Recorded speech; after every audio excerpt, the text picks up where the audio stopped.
Good evening. I'd like to call the meeting to order. It is Monday, February 10th, 2020. And welcome, everybody. Would you join me in the Pledge of Allegiance, please? I pledge allegiance to the flag of the United States of America and to the republic for which it stands, one nation, under God, indivisible, with liberty and justice for all. Thank you.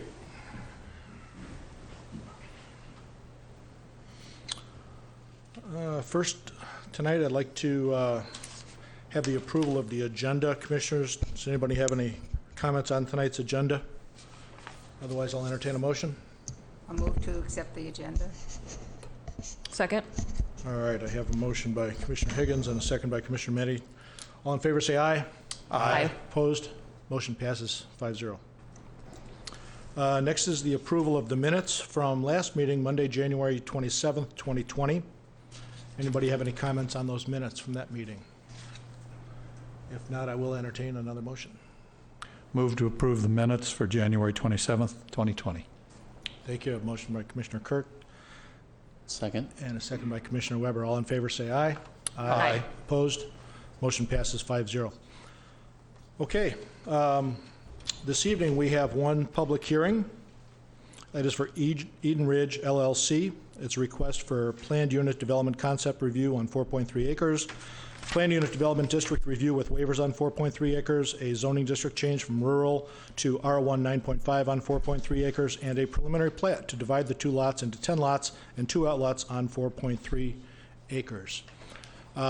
This is a public hearing, like I said. First, we're going to have the applicant come up and make a presentation if they so choose. Commission will have an opportunity to ask some questions.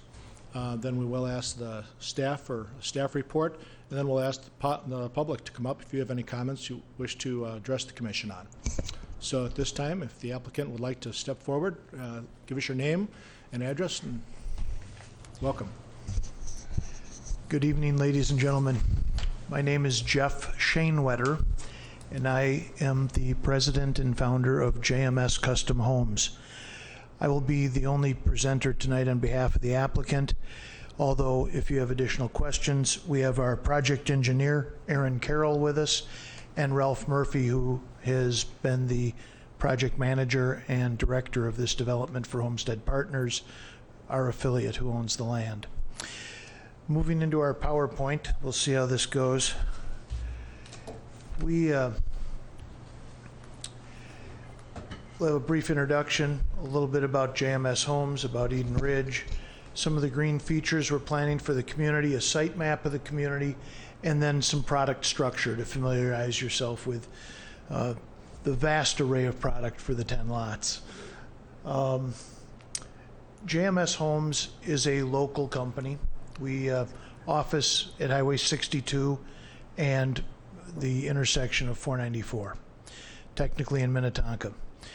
This is probably approaching our 100th residential single-family development in lot count here in the city of Eden Prairie over the last 30 years. I lived in Eden Prairie for many years in a project we called Moreland Drive, followed by a project by the airport called brain cramp. Well, that project, Beverly Drive. And most recently, we did Eden Gardens, which was a infill 30-lot subdivision that had some very unique and affordable homes within it. All the homes we build are Green Path certified, so all the homes are going to achieve incredible energy efficiency ratings. The typical home we build has a rating of around 50, which the typical code-compliant new home has a rating of around 80. And the typical used home has a rating of around 100. So here your MPG, lower is better. We've won many awards. Most recently, Kohler gave us their greatest master bath award for a home we did on Lake Minnetonka. And that's a national competition. So to win from a Wisconsin company here in Minnesota, we were proud of that.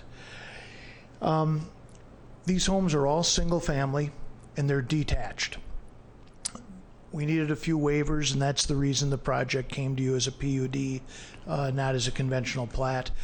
But in all cases, we view this as a substantially conforming residential neighborhood. And I think the staff report supports that. 10 homes on a gross acreage of 4.7 acres. So a density 2 to the acre, mathematically, approximately. Market pricing, our research says that these homes will sell between $600,000 and $700,000. We think that the neighborhood is ideal for really everyone. And you'll see that when you look at our floor plans, whether it's an empty nester, single parents, small families, young professionals. The location's superb. We're close to the high school. And it's truly a small, intimate infill cul-de-sac. So kind of a neat little neighborhood.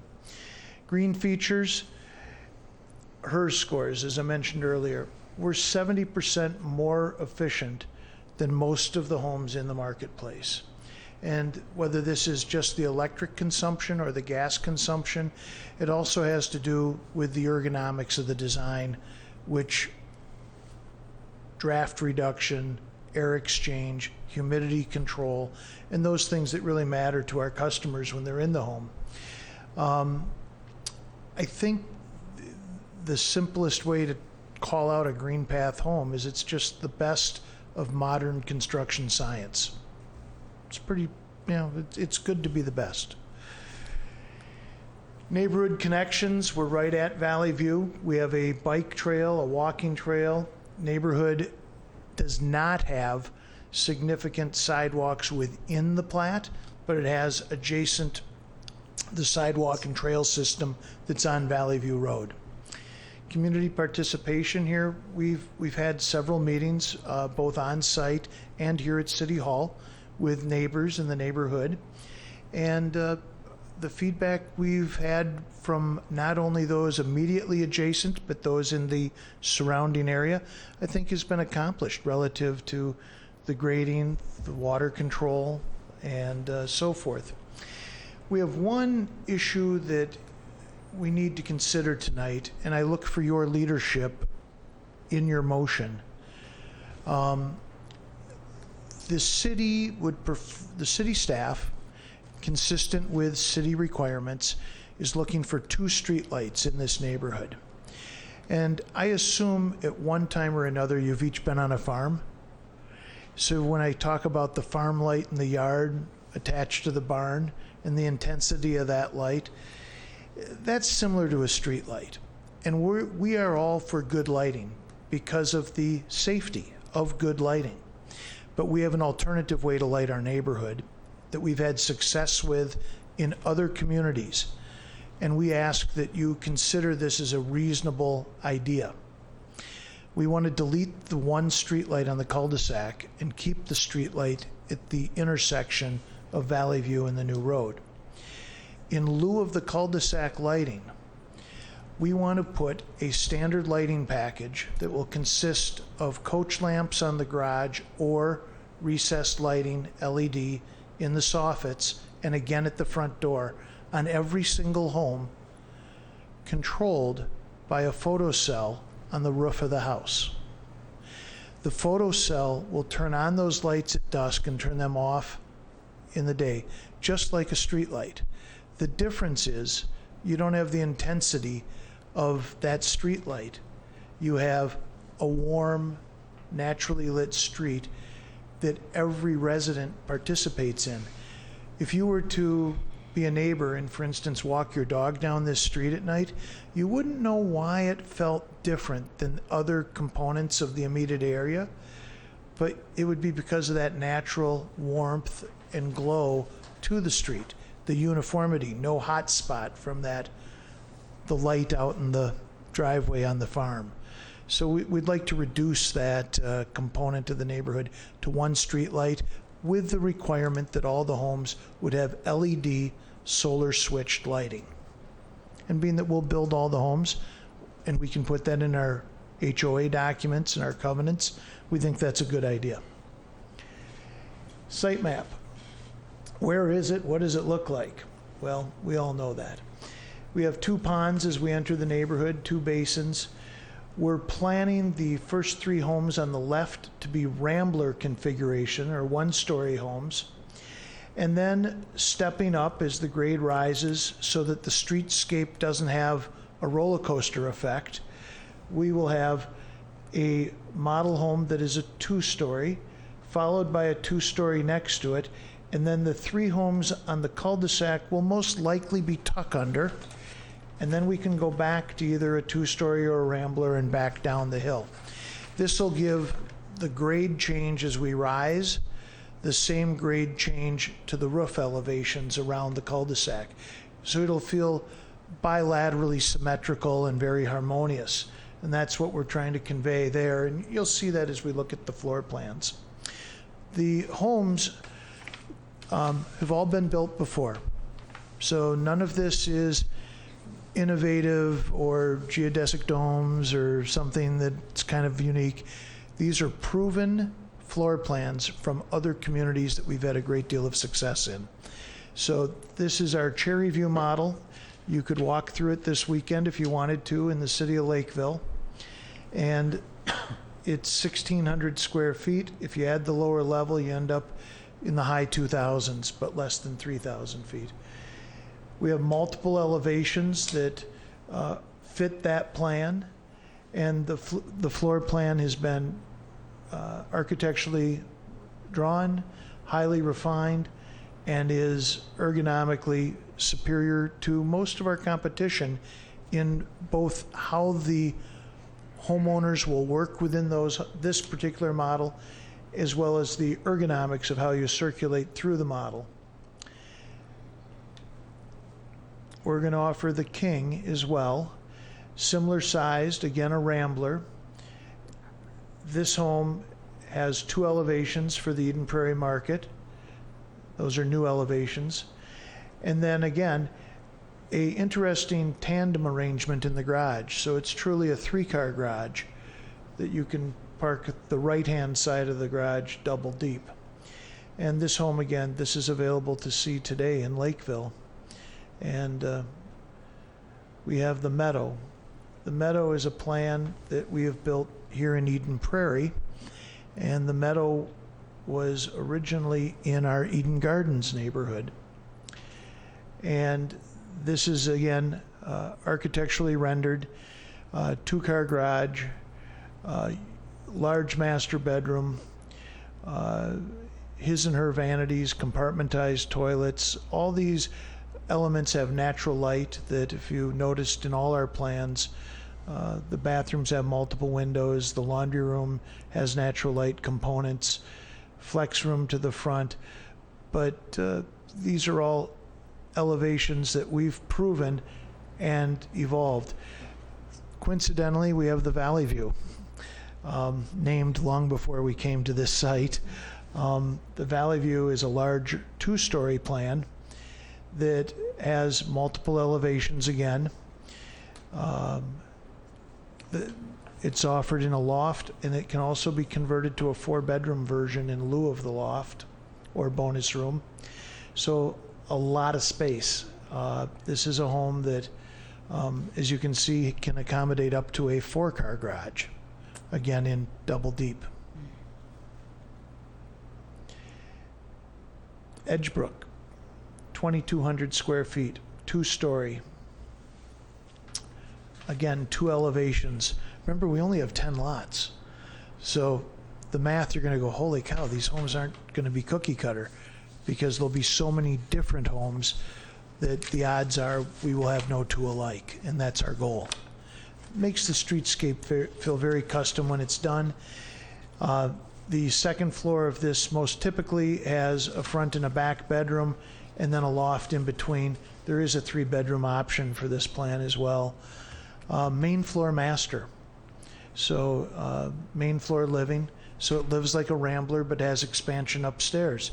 This works really well for boomerangs. We all know what boomerangs are, right? Okay. And then we have a tuck under configuration. This was part of the plan development that we did a few years ago, 2 years ago, over on Pleasant Road near the University Club in St. Paul. So this was at the just below Summit Avenue, built into the hill. So we had a walkout to a flat backyard from the main level of the home, which was above the garage. Well, it's a very similar topographical opportunity that we have with 2 other home sites within this neighborhood. So we said, well, let's take the project from St. Paul and offer a couple of those plans too. So these are really neat. They walk up. They have, most of them have scissor stairs, great kitchens that look out over the backyards, and you can walk right out of the kitchen onto an at-grade patio. So kind of a nice lifestyle amenity. And this particular one has a main floor master. We have another plan that has the master upstairs. I wanted to be brief, so I talked as fast as I could, but I'm here to take any questions you have, and we appreciate your consideration as to eliminating that bright light at the end of the cul-de-sac that potentially would be in bedroom windows of some of our homes. And we'll warm up that street with a very different streetscape, but we'll achieve proper illumination. So thank you.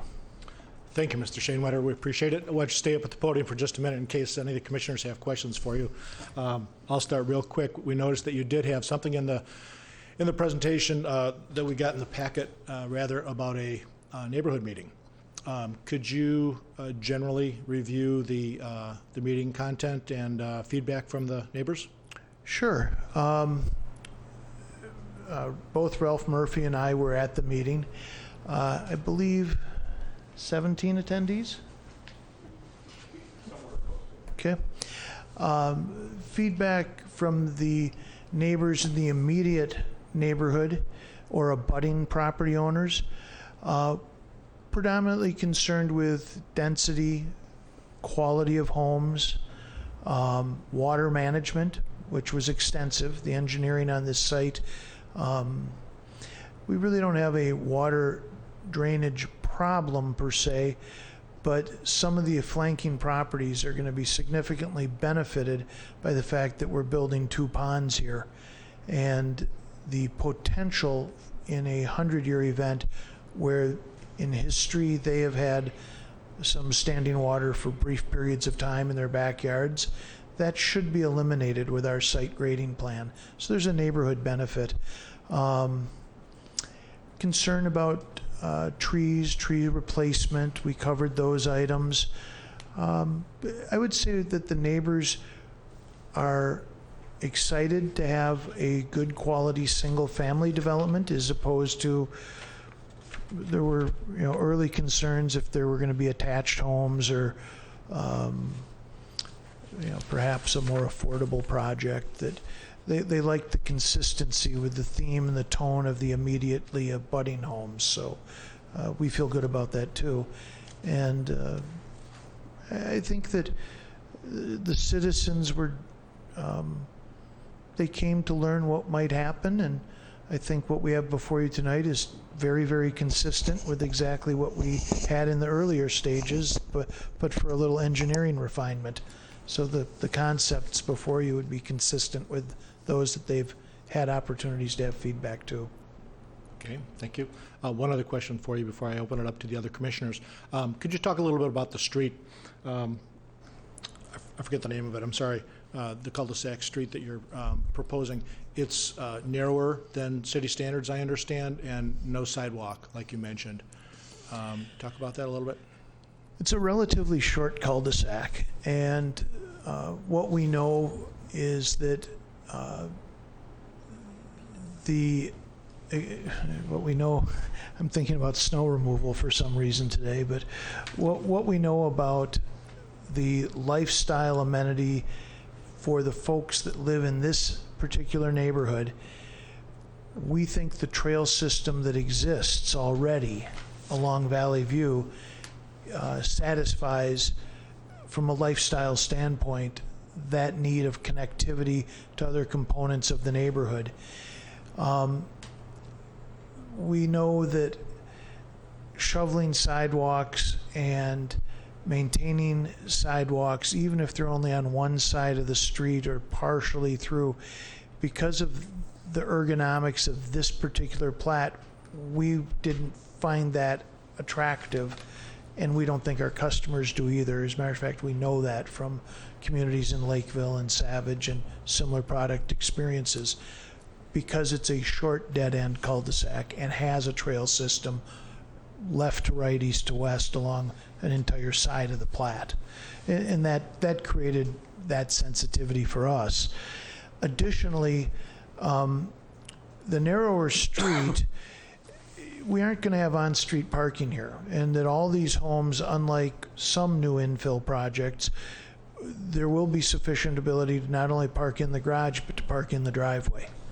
So we tried to plan that in a thoughtful way that was in scale and keeping with, again, more of a human scale to this little cul-de-sac. Okay. When you said we're not going to have any street parking, where's that? Where's the thrust of that statement come from? Well, obviously, we are providing parking off-street that is more than sufficient for our residents and their guests. Mm-hmm. So while I can't tell you that no one will ever park on the street, I can tell you that it's more likely that people would park in their driveway. Thank you very much. Commissioners, do you have any questions of Mr. Shanewetter? Commissioner Meddy? Did you reach out to the additional house that's directly to the west of this? I imagine that might have been part of it, but I'm just curious if Yes. that owner was not interested in selling. Correct. Was there any, the main thing that I thought when I saw this was just, again, trying to think down the road, even if it's 20 years from now, that one piece, which is rather large for a single-family home, if that were to be created someday down the road into multiple homes, it kind of seems like it wouldn't work out too well because it's more narrow and long, but maybe you could fit a street in there. I don't know if you could ever get more than one home. But if you were to take your plan now and just move the cul-de-sac over and have this longer street, that's probably how you would design it, I'm guessing, if you could buy it, assuming the grading might... Actually, no. Okay. That absent the site grading that we're doing to lower the grade on our site, unless that site was graded in concert with our site today, there really is no practical way to have any connectivity. And our street, we've managed the grade consistent with the advice of city staff to a very flat intersection at Valley View. And then I believe it's about an 8% grade as we rise to the back of our cul-de-sac. But our cul-de-sac has a cut in the grading plan from our westerlymost property line that's significant. And in fact, if you had started at the same point of our street at Valley View and tried to reach the property to our west that you're talking about, it'd be physically impossible to put our street in the way it is because there simply isn't enough length to our property to get enough rise to make that run happen. So you would have to, A, grade the sites together, and that property owner is not currently for sale. And then you would have to enter from the high side, so you would have your intersection on Valley View on the extreme west end of their site, which is still available to them if they choose to develop at some point in the future. But yes, our staff, and in fact my wife, tried diligently to establish a communication, and if we could make our project a little bit bigger. And with all due respect, the party has private property rights and wants to continue enjoying their home and doesn't want to sell. And I respect that. Yeah, thank you. I think just making sure we check that box on planning for the future, and sounds like it's just wouldn't be possible really anyway, or would be very challenging. Unlikely. would Even if be- you had that, it wouldn't. It's still a challenge there with that grade. So thank you. Existing hardship, Mother Nature. Any other questions? Thank you, Mr. Shanewetter. Appreciate it. Thank you so much for your time We tonight. may come back to you shortly. Julie, you want to take us through the staff report, please? Yes, sir. Mr. Chair, members of the commission, the request has, the application rather, has multiple requests this evening. As you know, it is a PUD request as well as a preliminary plat to create the 10 lots and 2 outlots, as well as a zoning district change from rural to R195. As a part of the rezoning, I do want to touch on the fact that the property is guided low-density residential, so a rezoning request to R195 is consistent with the comprehensive plan. In addition, through the PUD process, the applicant is seeking waivers with regard to lot width. As you'll see in your staff report, of the 10 lots that are proposed, I believe 9 of them are requesting lot width requirements. The lot width requirement on a standard lot is 70 feet in width.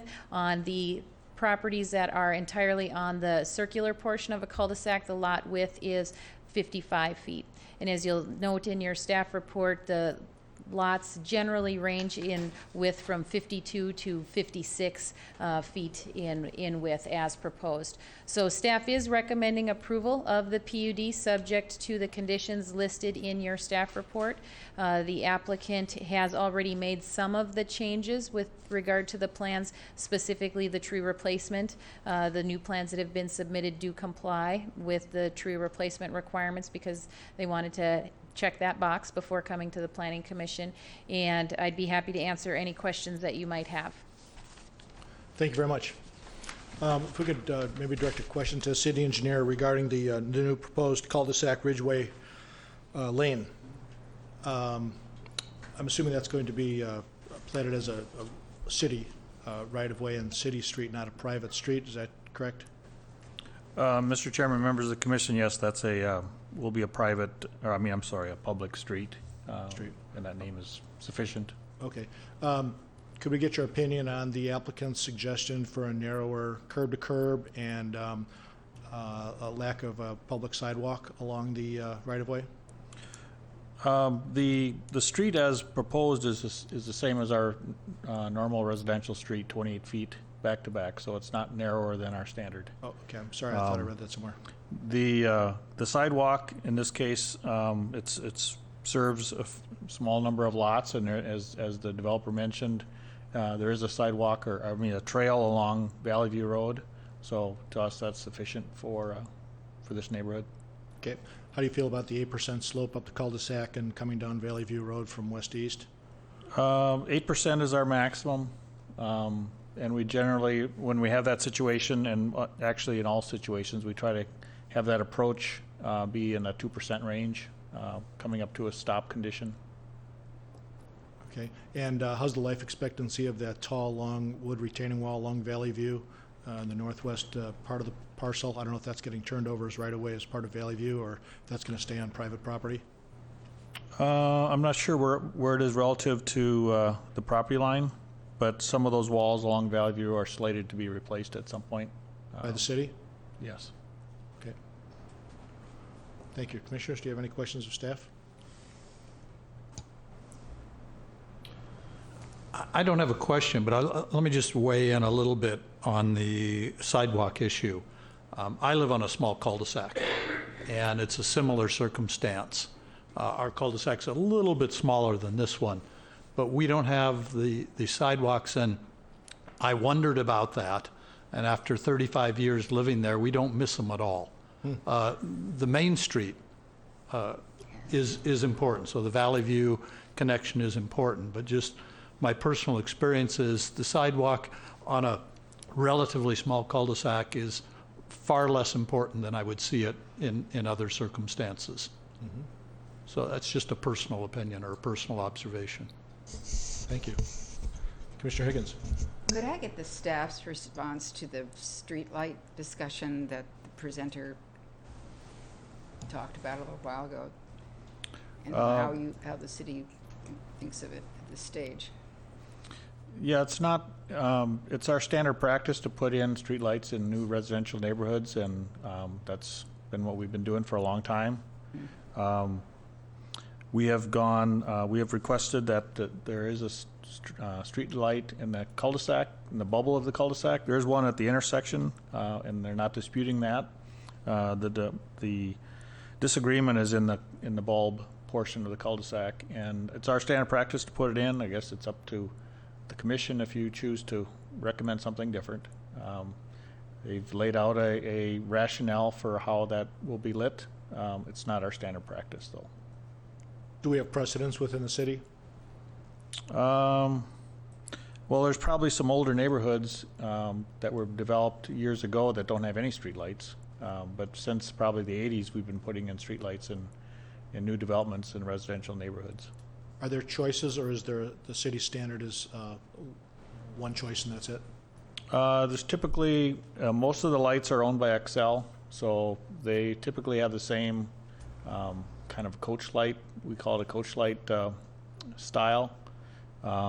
Nowadays, they're putting in more LEDs, so they look slightly different, but they're relatively a shorter residential type standard.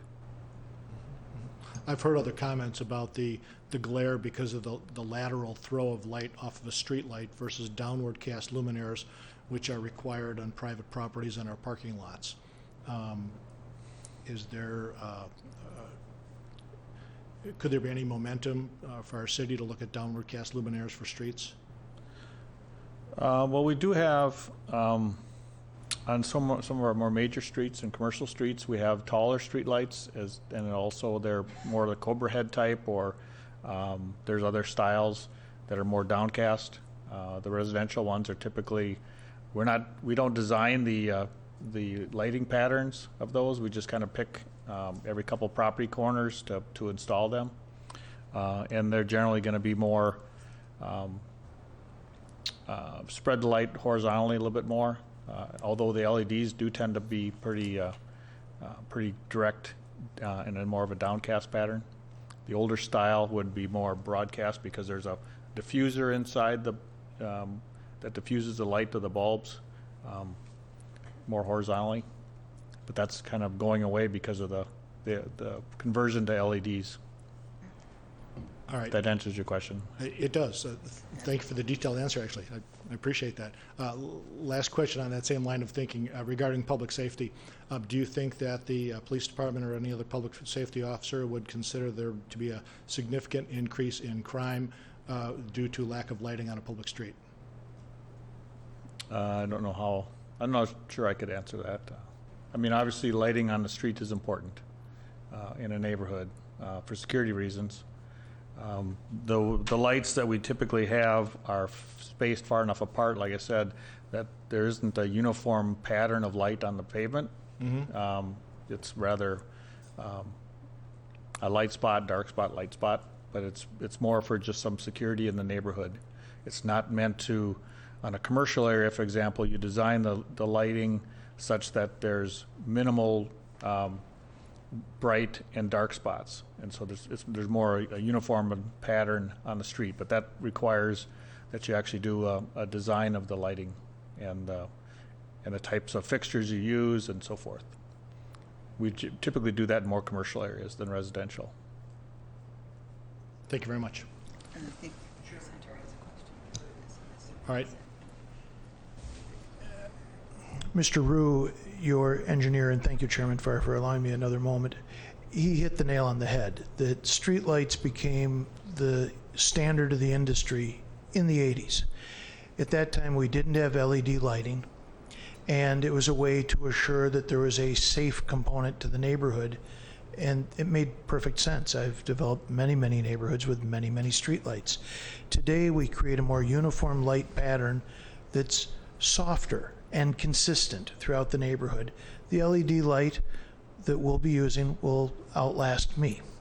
And so the previous technology historically didn't allow light bulbs burned out. Light bulbs had to be changed. We didn't have consistent switching technology so that somebody didn't turn on their lights at night like they said they would. This is completely automated. The sun will rise and set. The lights will turn themselves on and off. Every single home will have the same. The light bulbs won't burn out. And we get a much more desirable effect to the neighborhood. there is no compromising to the safety. Did I understand you to say that there's an association that would maintain that system, or is each homeowner responsible for maintaining it, even though there's long life bulbs? The primary responsibility to maintenance it would accrue to the homeowner, but the requirement to maintain it would be within our HOA documents. And in the event of a bad actor, a neighbor that didn't maintain, then the homeowners association can. The homeowners are probably more reliable than Xcel Energy. Thank you. Thank you. Mr. Chairman, Yes, Commissioner Kirk? can I share some personal experience? Because Please do. I happen to live on the bubble of a cul-de-sac in this same circumstance. And literally driving from my cul-de-sac to the city hall, I go through one of the older neighborhoods with very little street lighting. First off, the light is absolutely, in my opinion, a requirement. So I agree completely with the city's standard policy. And the street light, the LED, about 3-4 years ago, Mr. Rue, the LED lights were put in many of the neighborhoods. And the light that's actually on the edge of my lot at the end of the cul-de-sac is one of the newer LED lights. And it's bright right under it, but not offensive in the sense of shining in the because it would be my bedroom windows, it would be shining in. It's not offensive that way.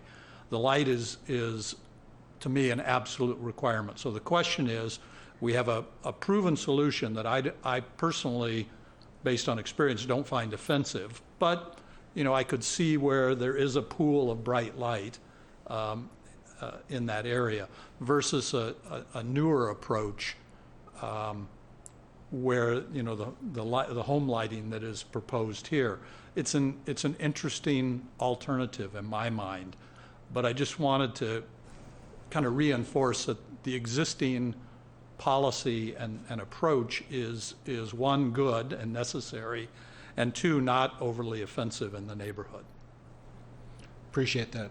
And just as a side note, I noticed on the floor plans that all the master bedrooms were either on the side or the rear of the house, not the front of the house, facing the street light either. Okay. Any other observations, Commissioner Meddy? Yeah, I'd like to weigh in on the two things that we've been talking about.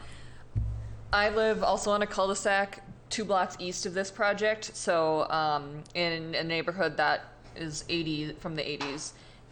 The end of my cul-de-sac has a street light, and it was one of those things when I'm at the top of the cul-de-sac, so the furthest away you can possibly get. And when I bought my house, I was so glad that there wasn't a street light in my front yard. And I didn't realize this because you don't necessarily go visit at night. So because it is right in the front, in my neighborhood, all the bedrooms are in the front and the light is right there. So while I agree with you that having the light is good for safety, I think that what the applicant is proposing would be a better solution than the street light.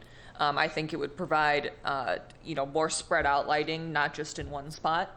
And the idea that it's solar powered and automatically comes on and off, because the issue I think in my cul-de-sac is nobody has exterior, like I leave my exterior lights on, and that helps to actually shine my portion of the top of the cul-de-sac, and nobody else does. And if nobody does, it's pretty dark. So by knowing that this is, part built in, so it's on a sensor, I think appeases that concern, and I think it would actually be a benefit. So, and we'll get, obviously after we've have the public hearing, we can talk about this, but I would think that as long as the staff's comfortable with it, and maybe there needs to be some additional work with them, I think it's a better way of doing things. Also, with regard to the sidewalk, I just wanted, since you had brought that up, and I live again right by this project, so I live off of Bittersweet. Bittersweet's goes pretty deep into the neighborhood, and I'm on a cul-de-sac off of that. Bittersweet has a sidewalk, my cul-de-sac does not. And I'm glad it doesn't, and I think it would be excessive and not really make sense to have a sidewalk there, and there are 14 homes in my cul-de-sac. So 14 homes, no sidewalk, it's not an issue at all. So I think that it would be kind of overkill here. Just puts a burden on everybody to have to shovel it, and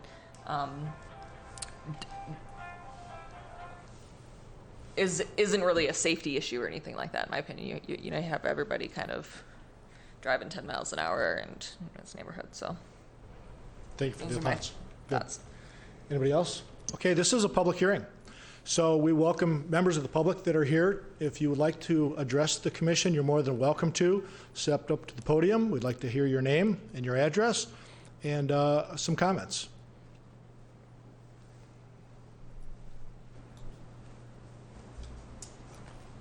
Hi, my name is Kenneth Seen, S-I-E-N.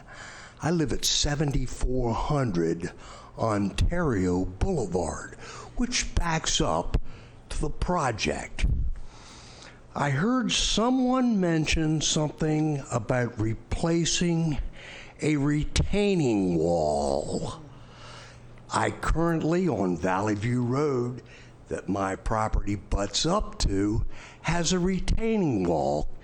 Can anyone address that? And what kind of retaining wall might that be? How about if we take up your answer after we get other public comments? We Sure. Your question's duly noted. Appreciate that. You're at 7400 Ontario, if I wrote that down properly. Is that correct? Mr. Seen, thank you. Okay, would anybody else like to address the commission?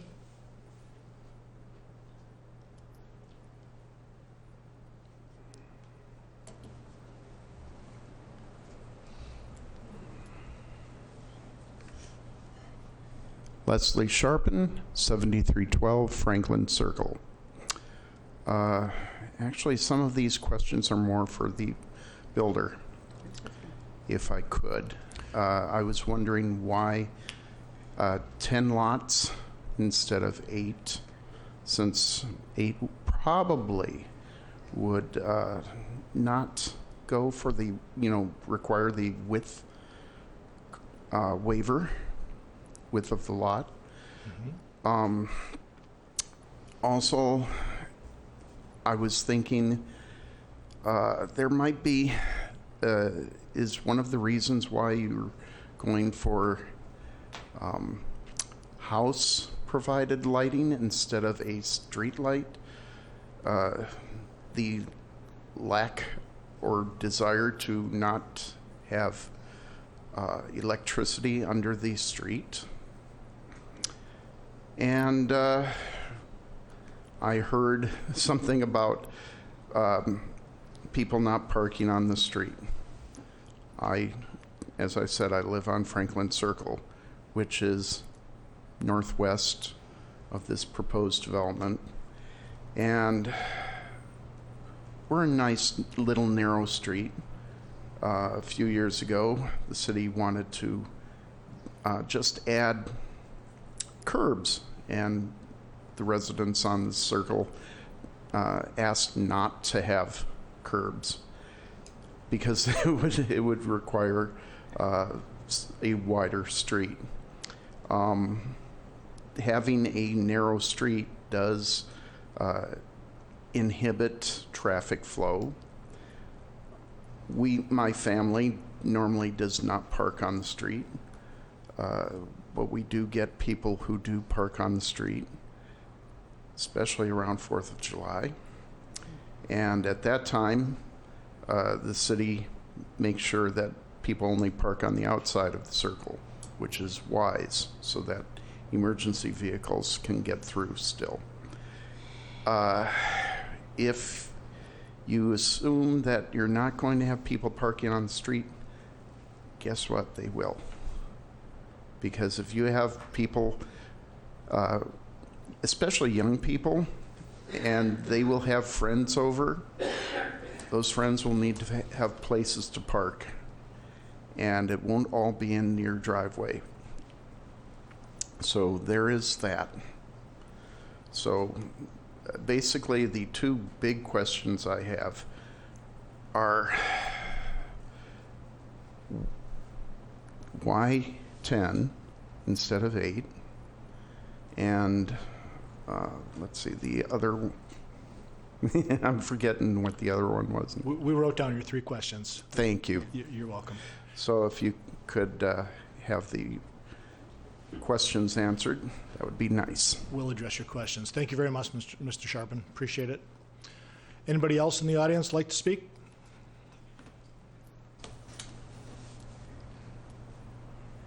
My name is Colleen Morehouse, and I live at 7470 Ontario, which is on the corner of Ontario and Westgate.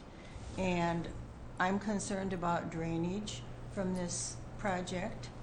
We have had water issues in our backyard, and there is a culvert apparently under the driveway on this property that you're developing, which last year froze shut. Therefore, it did not drain, resulting in water backup in our backyard, which came in under the walk-in door in my sewing room. So we had asked the city to open this, and they reluctantly did come out once and opened it, but made it very clear that it was not city property and they would not be opening this drainage for us again. So we're concerned about drainage on this property if that's apt to happen again. Okay, good question. Thank We'll get you. that answered for you. Thank you, Ms. Morehouse. Would anybody else like to address the commission?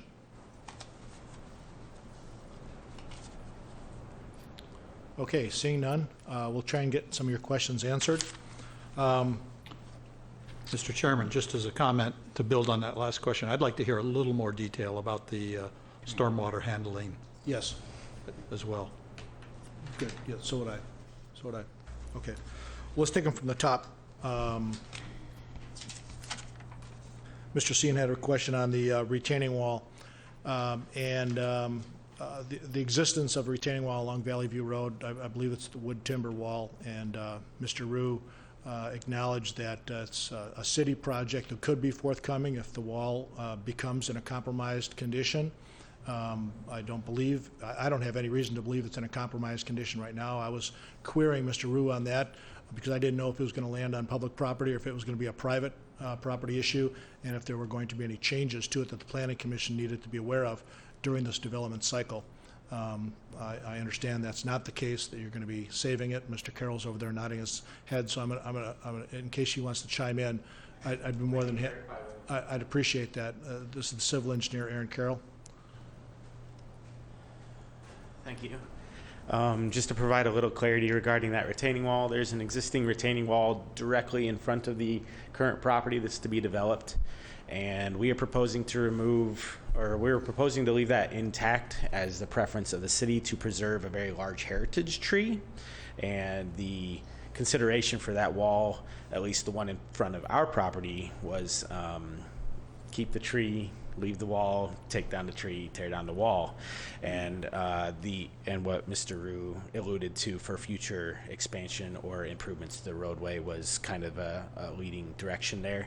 And I would like to clarify, I believe your property that you talked about is actually to the east of our development, which would be a different retaining wall in as a whole. So Thank you. Maybe you just want to stick around there, Aaron. Don't sit down. Not to jump around, as long as you're available. Maybe we skip to Ms. Morehouse's question about the drainage. Do you know of the culvert that she was speaking of? I do. There's an existing smaller pipe. It's an 8-inch pipe, and actually it's a mix of pipes. But going under the driveway, not a lot of great clearance in front of that pipe. And it was a known fact. We talked to at least one of the owners adjacent to hers or from her property about that and the issues. And our response to that was essentially providing a much larger pipe to convey water away from the corner of the property. It was a known issue in our drainage calculations that there was potential for flooding in the existing condition, and everything we did improved that situation. We've enlarged that. There will be a clear opening to a 15-inch concrete pipe that will convey the water to the north, and then that water is conveyed to the city stormwater system. And one of the requirements from the watershed standpoint and the city's standpoint was that none of the existing conditions were worsened. And so we did improve that, lowered the pipes in that area, provided better drainage avenue for the water to go before it even considered going the more easy route across land into other neighbors' yards. And so we've done our best to attain that and meet the requirements as they are written anyways. So I heard that you're replacing the problem small pipe with a larger Correct. pipe. Yep, Okay. there's no way And- for that to stay intact in its Right. location because there'd be a home and significant fill in that spot. Okay, So and your drainage plans have been approved or are being approved by the city and the watershed they district? have been reviewed by the city and they're currently in the approval process with the watershed, but they have met the requirements from a preliminary point. Okay, great. And in the event of a 100-year or 500-year flood, where does the water go? Will it cross the private property of Mrs. Morehouse? All of our calculations, we're assuming the worst case scenario for a 100-year flood, and none of that water escapes to their property at that point. Okay, It all stays within our property, and our basins are large enough that they can contain that water and get it into the city storm sewer. great. Sounds like you have a good solution. Appreciate it. Thank you. Okay. Okay, let's circle back. I think we answered Mr. Seen's question and Ms. Morehouse's question. Mr. Sharpen had a couple questions about first 10 lots versus 8. I don't want to speak for the developer, but I can imagine your answer, but do you want to provide a short answer to that? The density of the development? To How avoid about, the how about a variance one-word request. answer? Yeah, well, okay, well, I just. Starts just with to- A. to provide clarity to his question, you're here because of a variance request, and he's saying that the variance is avoidable, in other words. In the spirit of affordability, it isn't. That the density we're looking for is actually reduced. We, at our original application and plat concept, we had one additional lot, and due to the ponding and 2 ponds, we've ended up with a somewhat constrained plat. The lots are actually larger than many of the lots we've been associated with here in Eden Prairie historically, and they're fully sufficient to accommodate this price point housing. If we reduce density, we increase cost, and so that would be counterintuitive to affordability. And we wouldn't want to increase the cost of these homes another 20% to make wider body lots that candidly are really the proposition is that of urban sprawl, is that we need more acres to have more dwelling units. And so we like the project we've proposed. We think it's appropriate. We think it's efficient. And we are trying to maintain a relatively affordable price point. Thank you. Thank you. Mr. Sharpen has a second question about the street light, and I know that was discussed already, but as you may have heard, the applicant is proposing no street light at the cul-de-sac turn, but one at the bottom of the street where it intersects Valley View, for the purpose of keeping the glare out of homeowners' windows. It increases glare, and the alternative is a substituted lighting scheme where they're putting in coach lights on the garage and downlights and soffits at the garage to provide, as he says, a warm glow along the streetscape, in lieu of the one tall streetlight that can provide glare to homes. So I think that was the rationale that he had, and I see some head nodding over there. And the commission will take that up as a matter of opinion here in a moment. Thank you for bringing that up. Your last question was on the street parking. And you suggested the narrow road, like I did also at the beginning, and I hope I didn't perpetuate an error. I thought I read in the staff report that the street might have been a little bit narrower than standard. I was corrected, and it's not. Verification of that, Rod? Yes, according to the plan, it's 28 feet. Okay, all right, so city standard, you're okay with it? Yep, yep.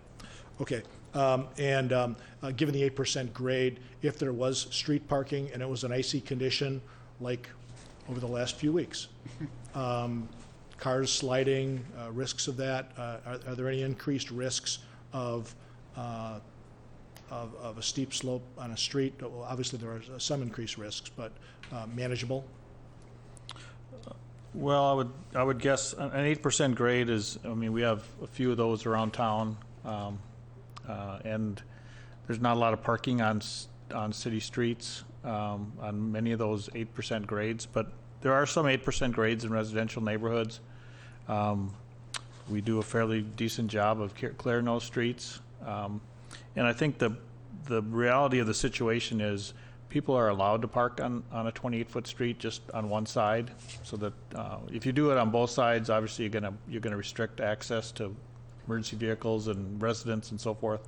So it's not uncommon for people to park on a 28-foot street on one side or the other. But it doesn't happen that often.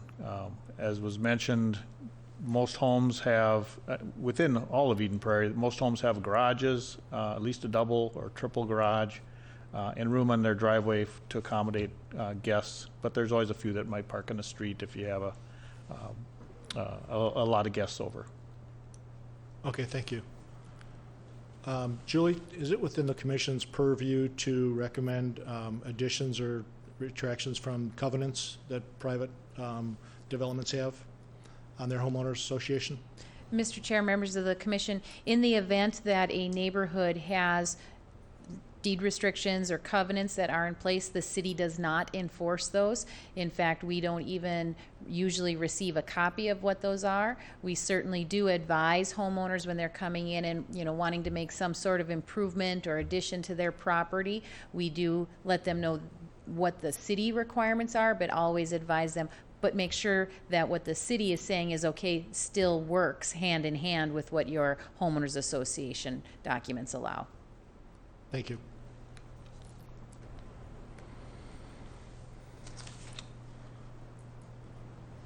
Commissioners, thoughts? Commissioner Meddy?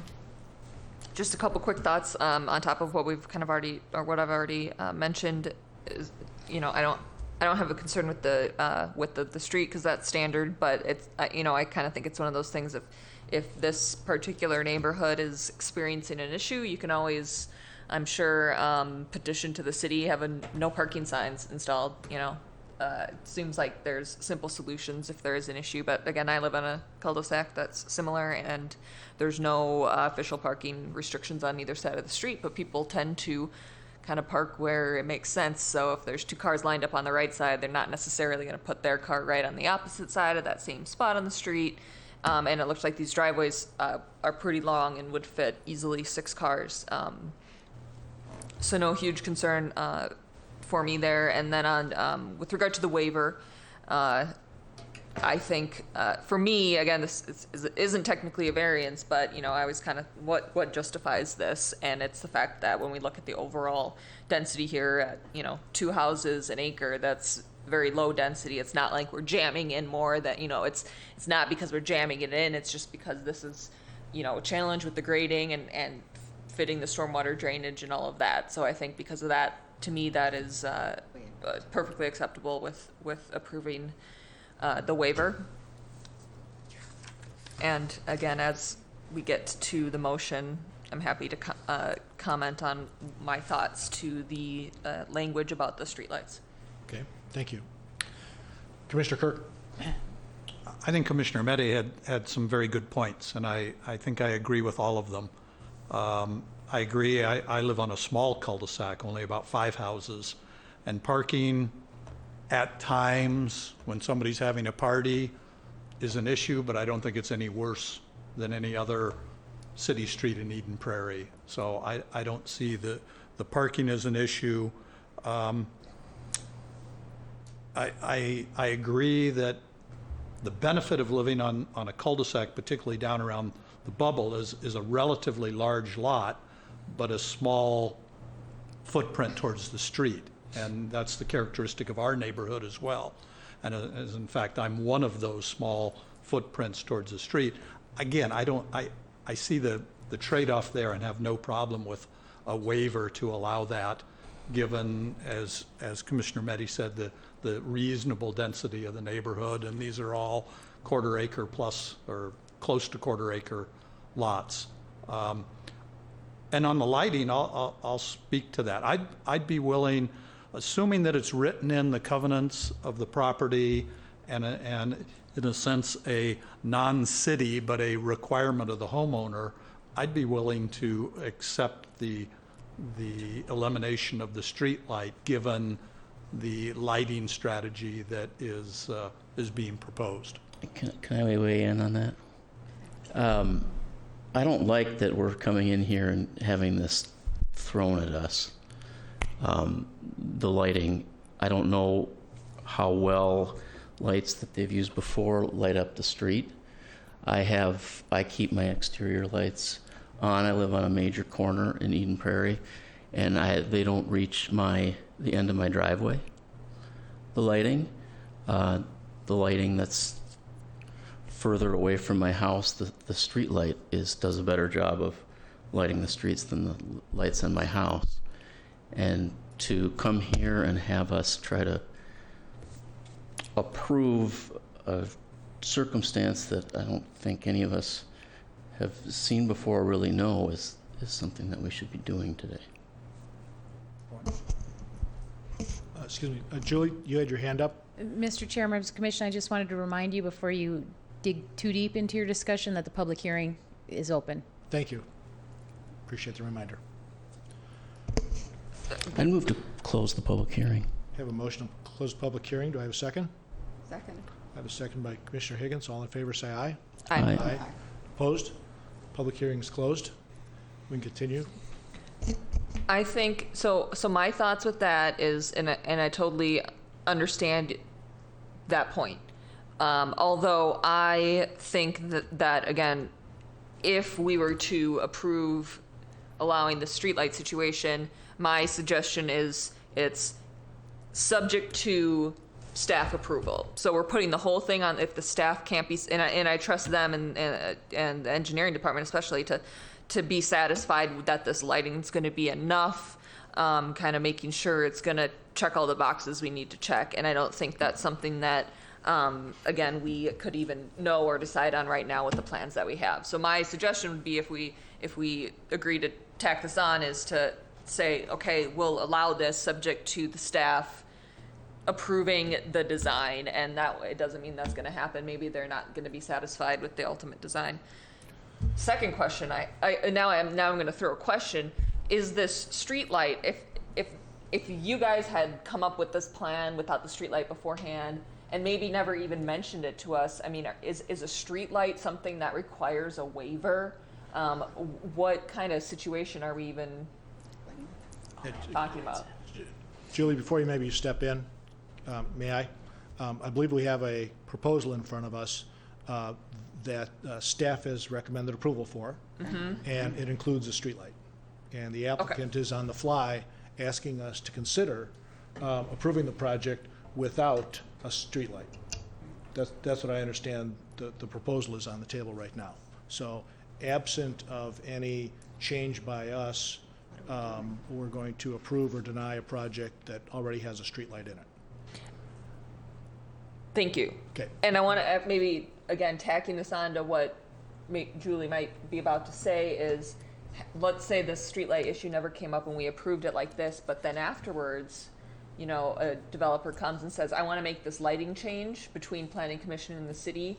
I mean, I'm sure that happens all the time. So what is the, you know, where does it come into something where it's like, well, you can't make that change because it was in the Planning Commission set? You know, I know things do change a little bit. How do we know if this is one of those things that we might maybe just don't even mention it because it could be changed anyway? Are we ready now? Got all those questions? Okay. If I miss one, please redirect me.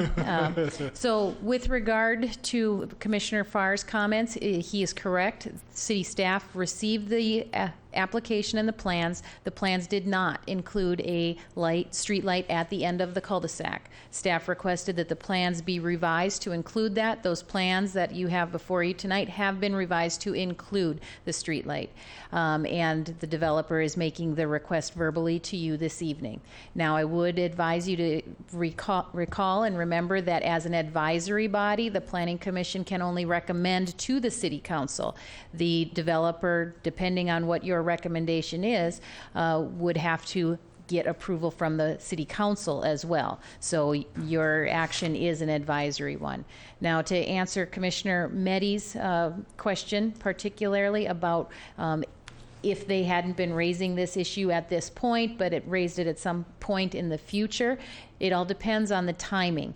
If they, after a development agreement was signed, came back and said, we would like to eliminate one of the streetlights, I believe that the staff response initially would be, well, the development agreement includes provisions for installation of streetlights and any connection fees or requirements that might be in place, as well as they are being shown on the plans.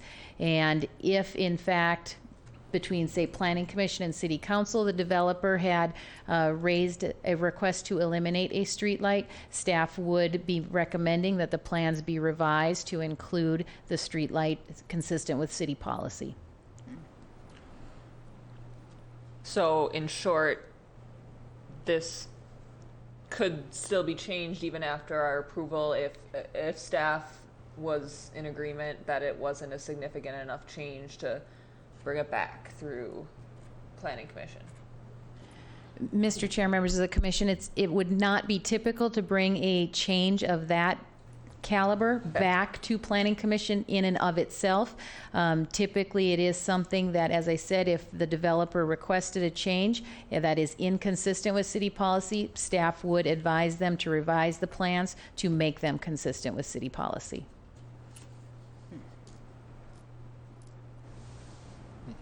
Are we Okay. clear? I have a Commissioner Higgins? question further on from that. If that is the scenario that we're looking at now, is it possible that the developer, if the idea that he has presented this evening is still something that they're in favor of trying to do, can they make the same statement to the city council, and could the city council decide not to accept all of the terms of the agreement that was entered into and approved here potentially, and then discuss it further and make a change? Or is that it? Mr. Chair, members of the commission, if the developer so chose to make the request of city council, he could certainly do that. And I'll tag on whether or not we opine further and recommend approval or not. Yeah. Correct. If I can be so blunt, we could punt to the city council, but given that we've had this discussion, I'm pretty sure the city council would be aware and listen to this our opinion on discussion it. and hear if we chose not to make a specific recommendation other than go with what is city policy, our discussion here would at least hopefully enlighten the city council as to our views on the issue and allow it to be made really at the point where it counts, in the sense that we're an advisory council as opposed to the city council doing the actual approving. So I think it's healthy to, what I'm saying is I think it's healthy to have a discussion regardless of what we choose to do here. And to be honest, I'm completely on the fence on this one. Yes, so am I. And just to draw a line through this, we're not going to have a separate vote on just the streetlight whatsoever here. However, being an advisory board, I think it would behoove us to at least come to, if not a consensus, our own little take on this, takeaway to show findings in the minutes so that those So can the go city to council has our input. Yeah, doesn't matter whether it's 1 to 5 or 2 to 6 or whatever it is. But let's just let it be known where we stand on that issue, because I don't think they want to have the project fall on a sword because of a streetlight. And I'll start that. My position is, I think lighting is absolutely necessary, and to be honest, I'm okay with the street light, and I'm somewhat intrigued by the proposal. In other words, I'm on the fence on this one. Okay, all right. Commissioner Higgins?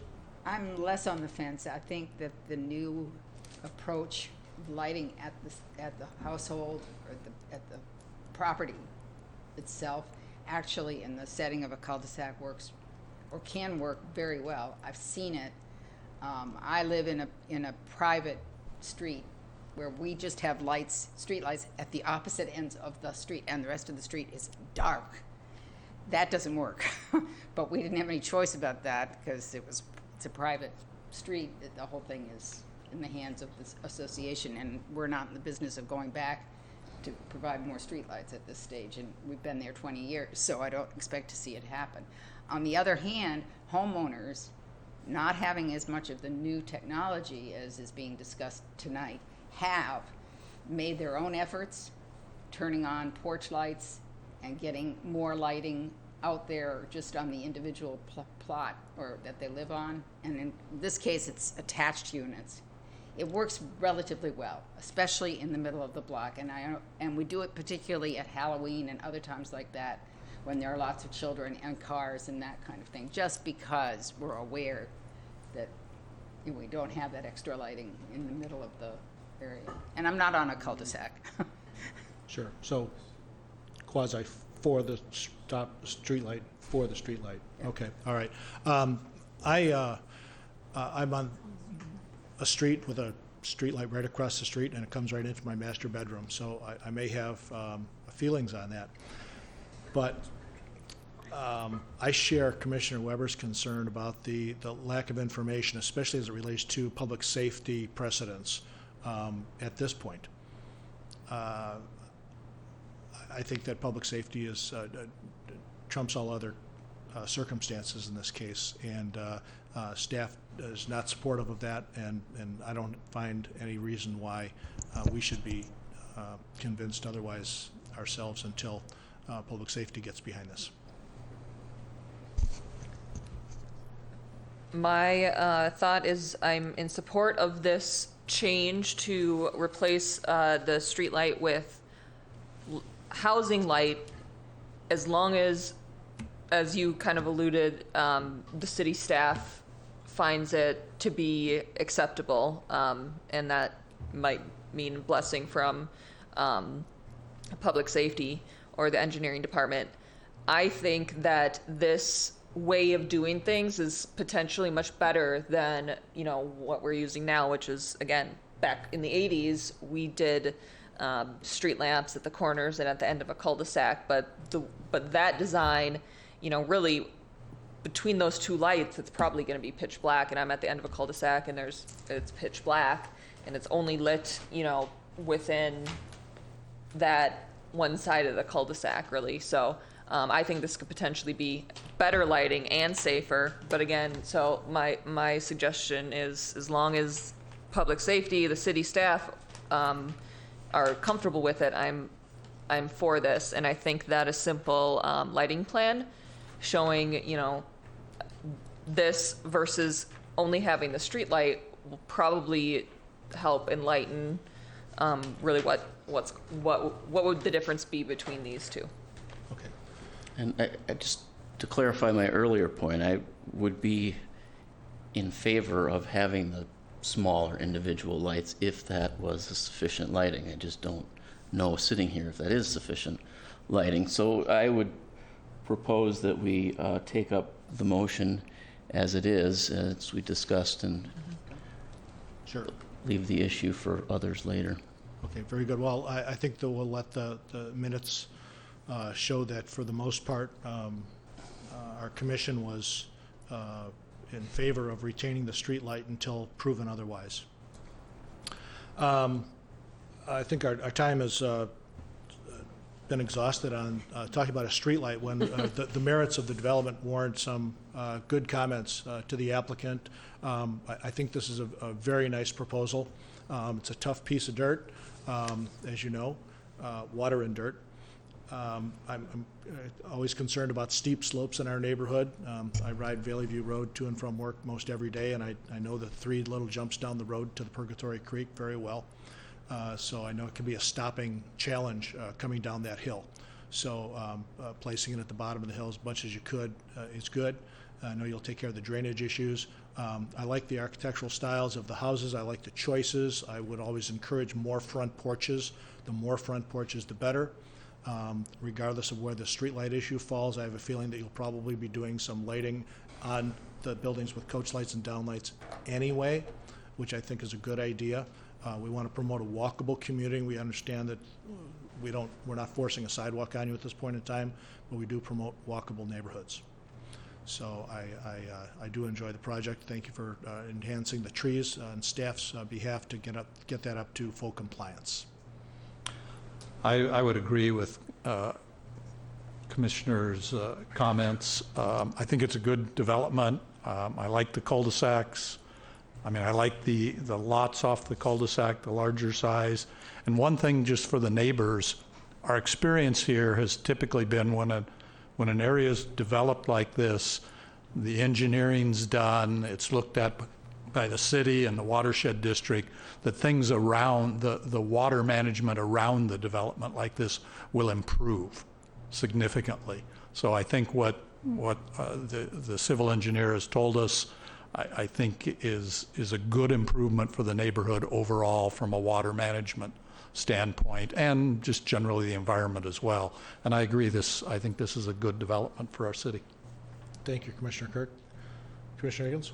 I concur with Commissioner Kirk and think that this should move forward. It's a major effort to fill in an area that could benefit from this type of a design, and I congratulate you. And thank you for the input this evening from the public hearing as well. Mr. Rube? Excuse me, Mr. Chairman, members of the commission, I think I needed to address the retaining wall a little more clearly in front of the 7400 property. Thank you. I can't remember what I said before, but basically those walls along Valley View Road were installed by the city back when Valley View Road was constructed. So those are city walls. We've been monitoring those walls. A couple of them, they're wood walls. Some of them are bowing a little bit. So we've been monitoring those. We've had some people out to look at them to see, how long they will typically last. And I mentioned that they're slated for replacement. We don't have a specific time frame, but we're monitoring those walls, and we've got some money in our CIP budget for replacing some of these walls within the next 10 years. But I don't remember exactly when we predicted those would be replaced. So just want to clarify that. Thank you very much. So they'll probably be replaced within the next 10 years or so. It'll be on the city's nickel. And what's the city's policy and procedure for tree loss when you replace a retaining wall?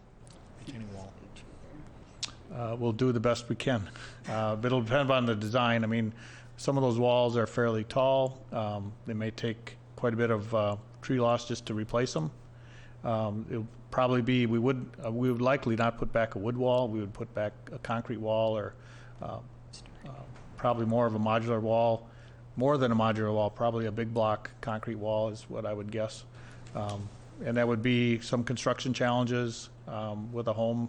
Some of those homes are pretty close to those walls. So the bottom line is we want to try to get out there and replace them, and plan to replace them before there becomes a failure. Certainly. Okay. Are there any changes to the preliminary plat that you would recommend to offer access to work areas for that wall at this time? No, the wall would be outside of this property. There's 2 or 3 walls. There's several walls actually along Valley View there. And there's 2 of them in particular that we're monitoring more closely. Okay, thank you. Appreciate that. Commissioners, I'm open for a motion. I will move to recommend approval for a planned unit development concept review on 4.3 acres, planned unit development district review with waivers on 4.3 acres, zoning district change from rural to R195 on 4.3 acres, and preliminary plat of 2 lots into 10 lots and 2 outlots on 4.3 acres, based on plans stamp dated January 21st, 2020, and the staff report dated February 5th, 2020. Thank you. We have a motion from Commissioner Weber to approve. Can I have a second? Second. Second from Commissioner Kirk. All in favor, say aye. Aye. Opposed? Motion passes unanimously, 5-0. Congratulations. You're very welcome. And thank you to the public for your participation this evening. That's it for public hearings this evening. We do have, let's see, next on the agenda, planners report. Are there any planners report, Julie's? No, sir. Okay. Members reports, commissioners, anything? Nope. Okay, I will entertain a motion for adjournment. So moved. Second. All in favor, say aye. Aye. Aye. Opposed? Meeting adjourned. Thank you very much.